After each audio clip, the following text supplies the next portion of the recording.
and a fool falls in love.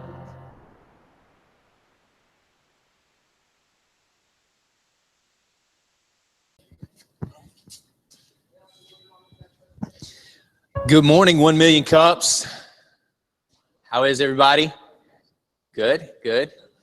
Sorry, you I'm just messing with you. Anybody's first time? First timers? First timer. I love it. Okay, we're gonna show a quick little video about what all goes down at the 1 Million Cups. So watch, pay attention. We're gonna ask you some questions about it when it's over with. Okay, just kidding. 1 Million Cups is a weekly educational program developed by the Kaufman Foundation. Over the years, we've added more cities. Creates a great energy here to see what's happening across the country. What I've learned from other entrepreneurs is very, very valuable. Sitting in a room with other people that have ideas too, it helps people to leave thinking, you know what? My idea is worth something. It's worth pursuing. It's worth going after it. Even if it looks like a challenge, I should still go out and try to do it.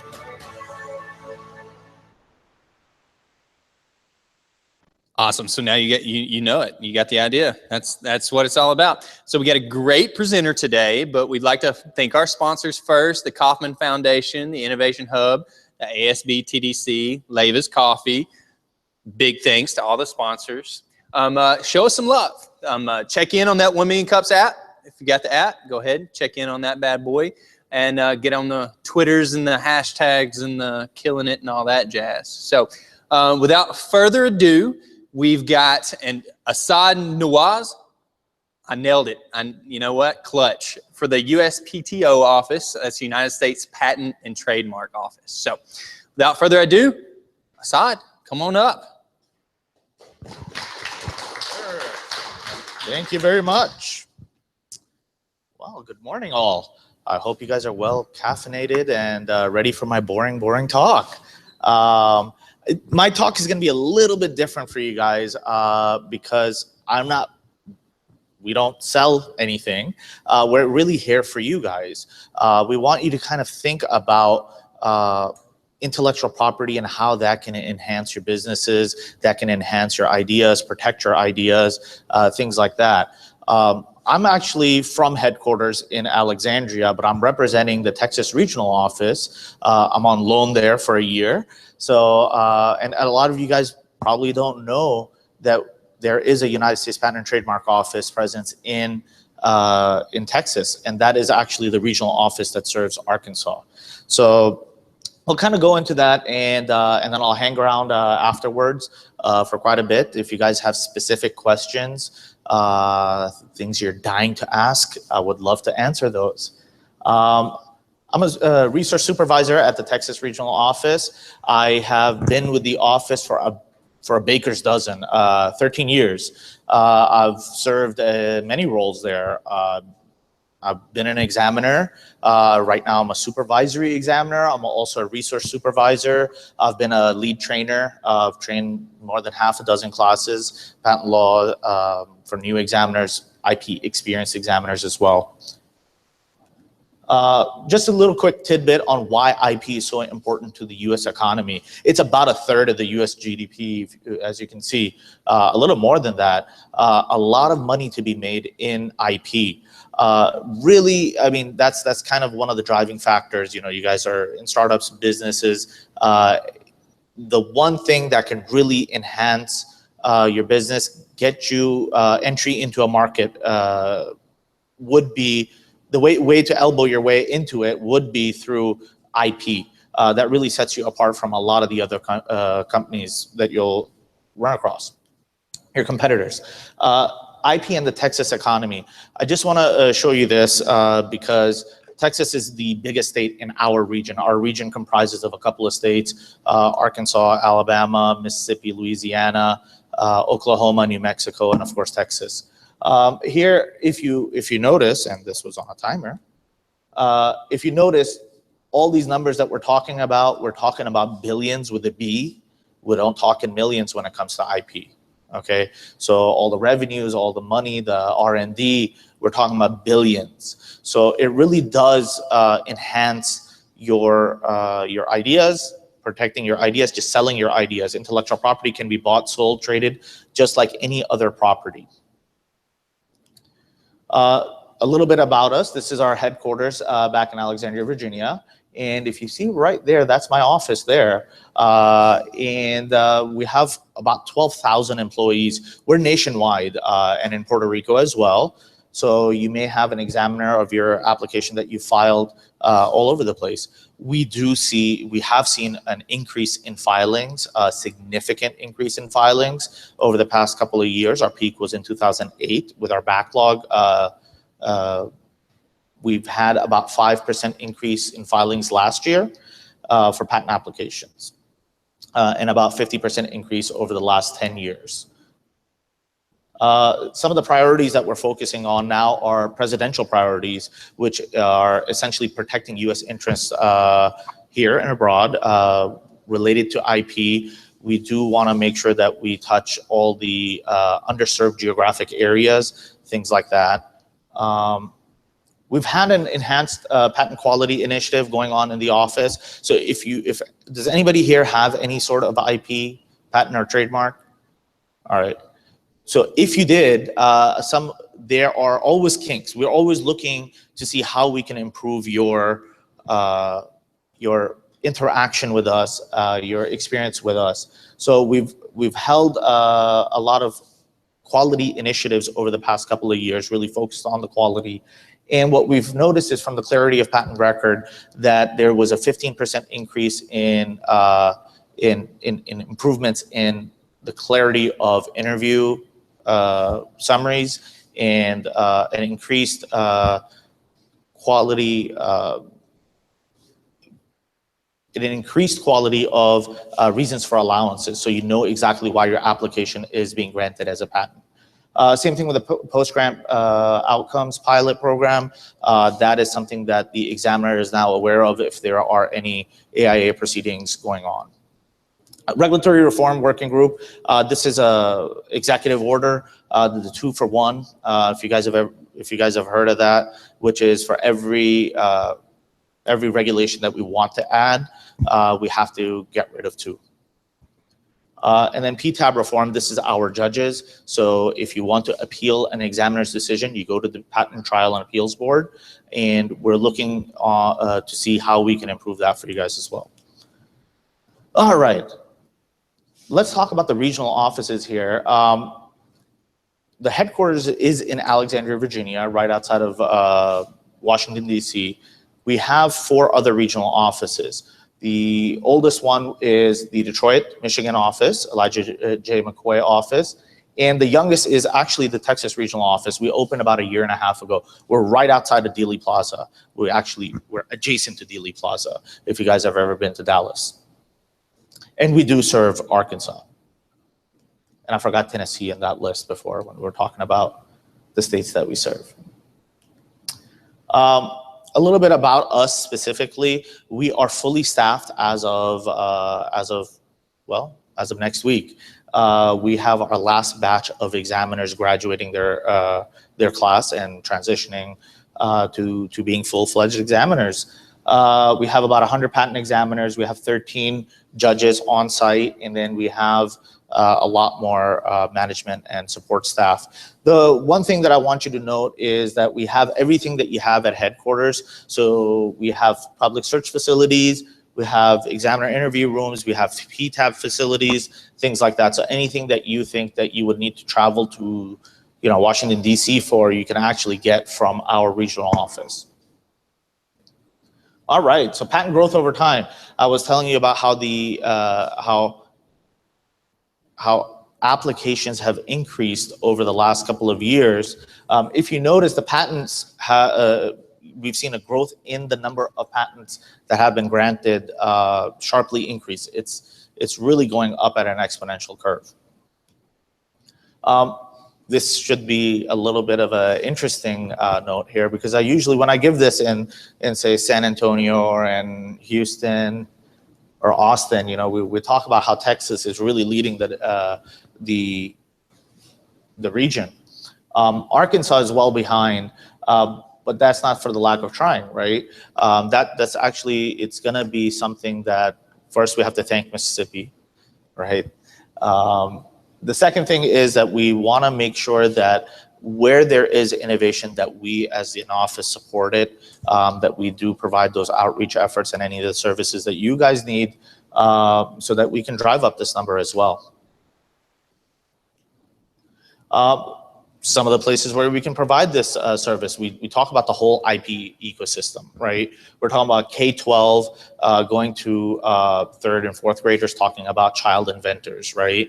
I was watching online a video of a presentation here talking about kid entrepreneurs. So I found that very, very interesting because we also support that.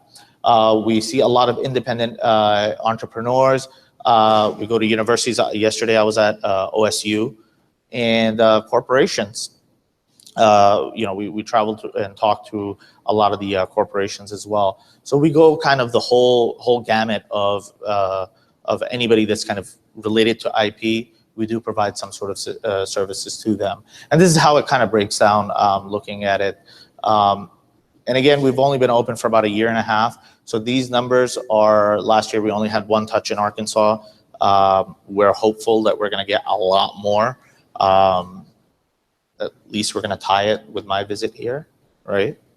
So, and that's all I have just as an introduction to the Patent and Trademark Office and the regional office here.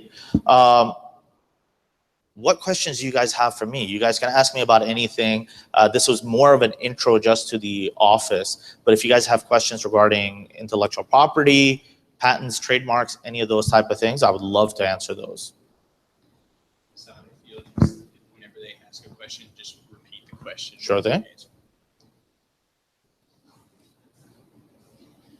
What is the cost? Okay, what is? Okay, so make sure you remind me if I don't touch on both of those questions. So what is the cost to file a patent application, and is that the biggest barrier? The cost is, it depends on what type of entity you are, right? So if you're a micro entity, you're an independent inventor, you don't have that many filings, things like that, right? You make less than a certain amount of money. The cost is actually significantly less than what a normal company will pay for. Okay, you'll be paying, a couple $100 rather than $1,000, $1,500, something like that, which another company may pay. The initial filing cost is not the big deal here. The big deal is going to be the big investment is going to be in hiring an attorney, because the attorney costs can be significant. Some attorneys will charge you a flat fee of say $3,000. Some will charge you by the hour. Some will charge you a fee of $10,000 just to start, right? So it depends on what type of attorney you get as well, which is something that we don't control. Then after that, once you get a grant of an application, there are maintenance fees that you have to pay. So the maintenance fees sometimes can also be things that that applicants will look at to see, all right, maybe we want to let our application go abandoned, or our patent go abandoned. We don't want to pay this maintenance fee, because the later you get, because the patent term is about 20 years, it is 20 years from filing. So the later and later you get, the maintenance fees actually stack up. So they're going to be more expensive. But by then you should hopefully know whether or not you're making money off of your patent or not. Yep. Does that answer your question? Yeah, absolutely. So the question is there a simplified way to avoid an attorney?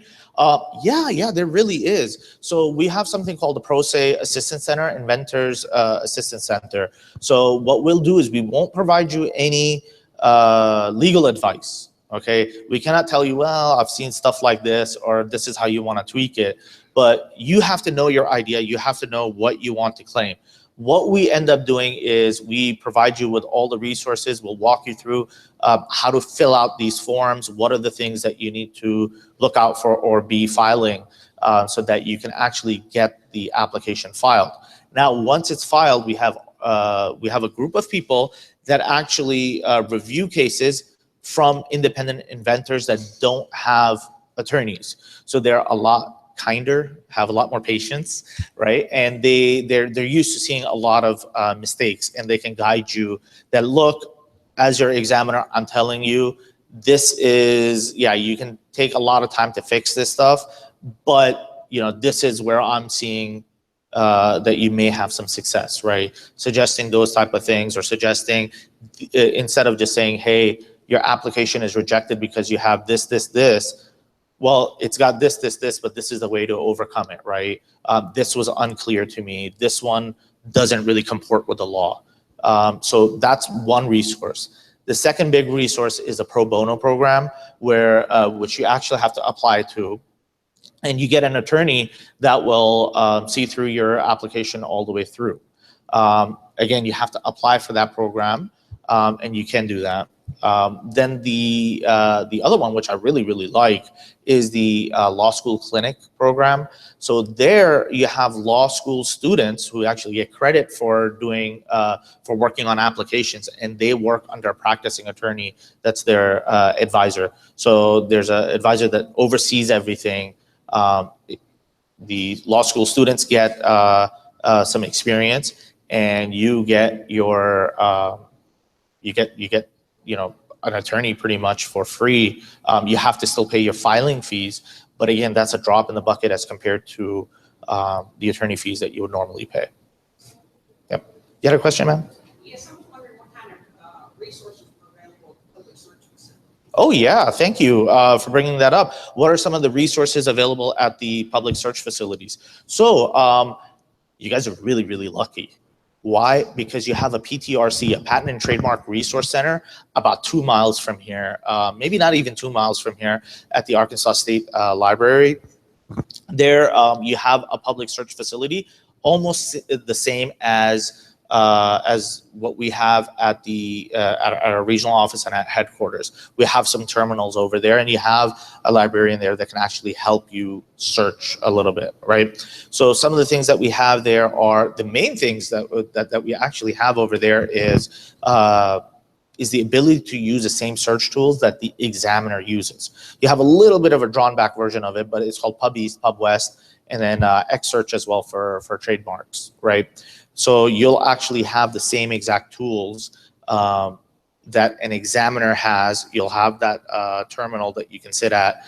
Another thing that we have at the PTRCs is we webcast our local events that we have going on at the Dallas regional office, Texas regional office in Dallas. So you don't actually have to travel to Dallas. So we have in the first week of every month, we have first week and the second week, we alternate between them, meet the trademark experts and meet the patent experts. So what we'll do is we'll have about 30 minutes Q&A forum, but you'll also have some sort of structured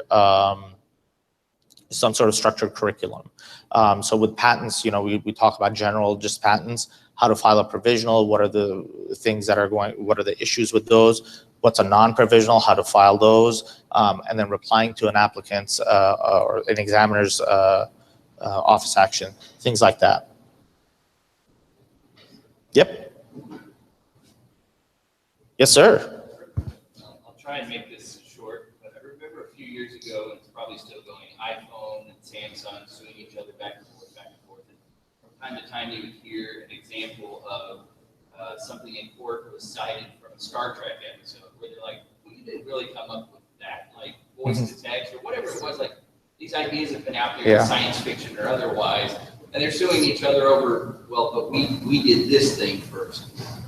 Any just thoughts on, I saw one the other day where Amazon was granted a patent for a distribution center on the moon.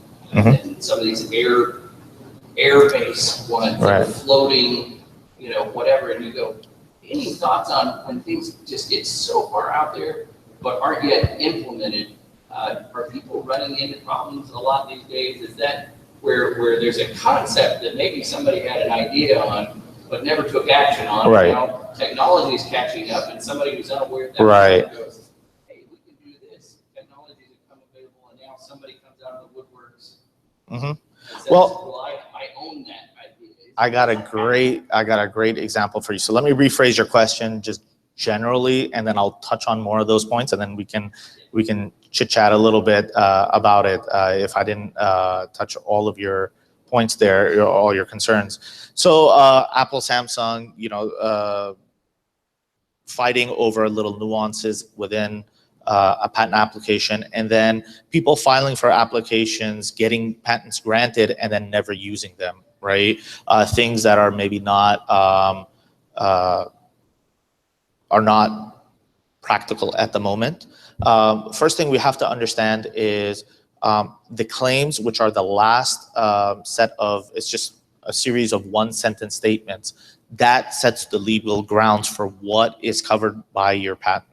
Okay, so a lot of the times, and that's legal language, a lot of the times it's very nuanced. So yeah, you are talking about, hey, there's this thing, we did this first, or we did that first, right? Second of all, we have to know that you don't have to have a working prototype for you to apply for a patent. You just need to have the idea in a solid enough form that you can explain to others that you have possession of this idea. You can prove that you have possession of this concept, right? So you don't actually need to make it. So if you wanted to have that base on the moon, you could make it. Now, is that problematic for other people? It was. It's not as much anymore. I briefly mentioned, I'm going to quiz you a little bit. I mentioned the term of a patent. Do you remember what the term of a patent was? 20 years. There you go. Somebody was paying attention. You get the coffee works. Thank you, Livia's. Levis. Yes, great coffee. So 20 years. That's 20 years from filing of the application. Before that, it used to be 17 years from grant, okay? And the reason why it used to be 17 years from grant was submarine patents. Something that we called submarine patents, not patents about submarines. Submarine patents were things where people would exactly do this, right? They would come up with, and Jerome Lemelson, look him up. He was one of the biggest users of submarine patents. So he had machine vision patents, things like that, right? What he would do is he would file for an application, keep getting it delayed somehow, right? It'll bounce around for a long, long time. And what'll happen is the industry will bloom around his idea, right? And they will build on top of each other, build on top of each other, build on top of each other, and then he will let it mature as a patent, right? Several years, maybe a decade, maybe more than that down the line. And what'll happen is then he'll go to everybody and he'll be so happy, right?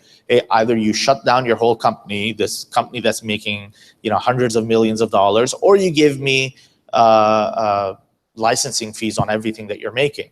He made a lot of money. It was very, very problematic. So that's why the patent term actually changed from 17 years from grant to 20 years from filing. And it was about a 3-year backlog at that time. Now, if there is a delay from the office that causes the prosecution of the case to go past those 3 years, roughly, you do get a patent term adjustment for that, right? So if we delayed your action or the grant of your application, something was our fault, we will give you that amount of days, and it's measured in days. Yeah. Did I touch on every point? All right. Yes, ma'am. So then is the patent essentially retroactive when you file the grant? I mean, you're like, you stay at limbo? Yeah, so have you ever, so the question is the patent then retroactive? It's not really, it is retroactive to the day that you filed it, yeah? But what you do is if you have a product, have you ever seen or heard of the term patent pending? Yes. That's the reason, right? So you put everybody on notice that, hey, I got a patent pending for this, and if it grants, you're gonna be in trouble, right? So. All right, any more questions? Nothing on trade secrets? All right, let's talk trade secrets. All right, we got trade secret back there. Question or no? No.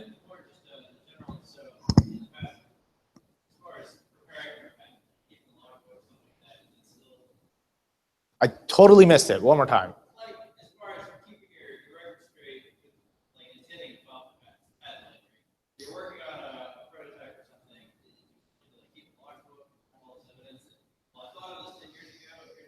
Yeah.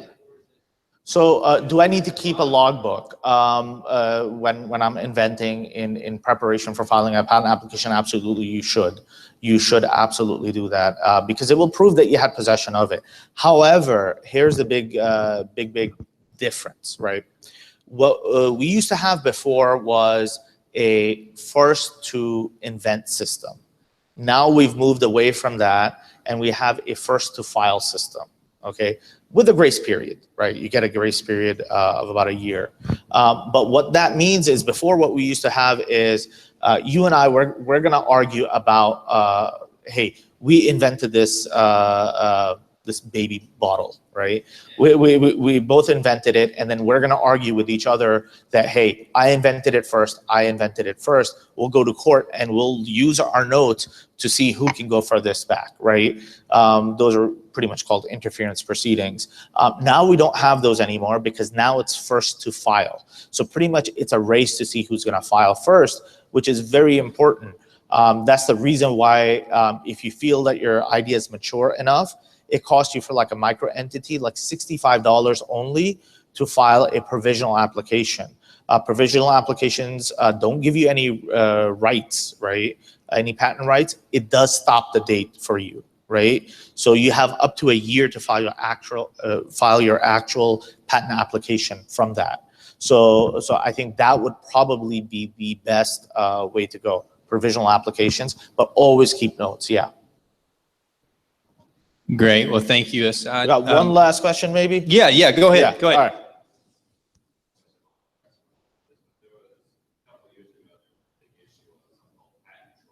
Oh yeah.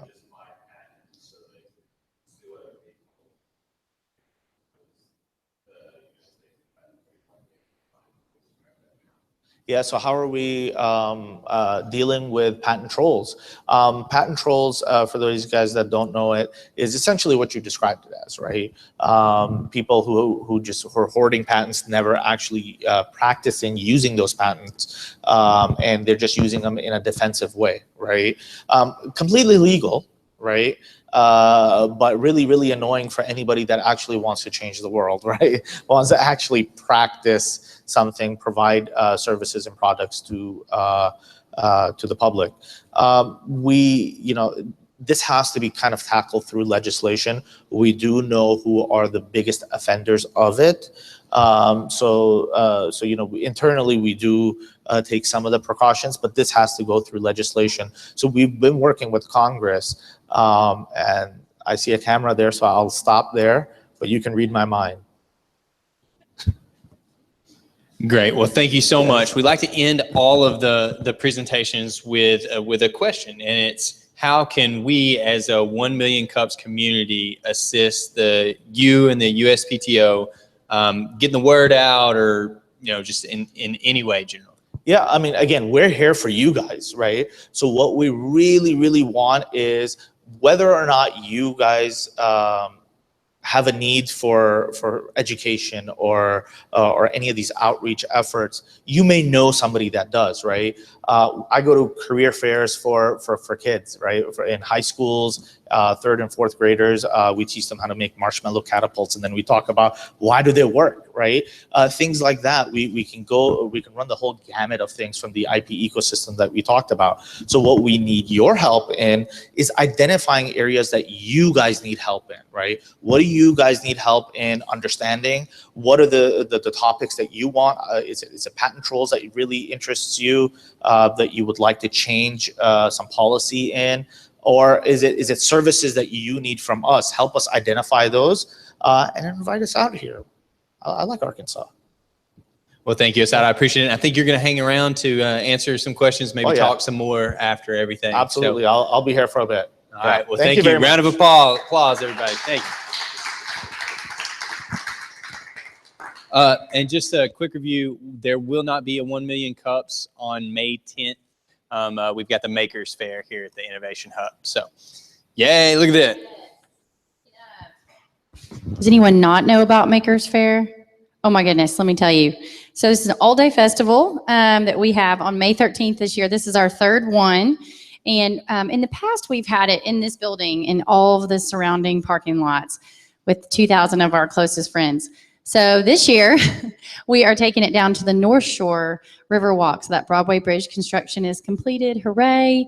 And we get to be in that beautiful green space down there. And so we have all kinds of different worlds that we create from the makers that have applied. So flying world, food world, beer world, tech world, robot world, gaming world, all kinds of different worlds, art world, awesome world. So it's a really family-friendly event, really great for all ages, and it's free to attend.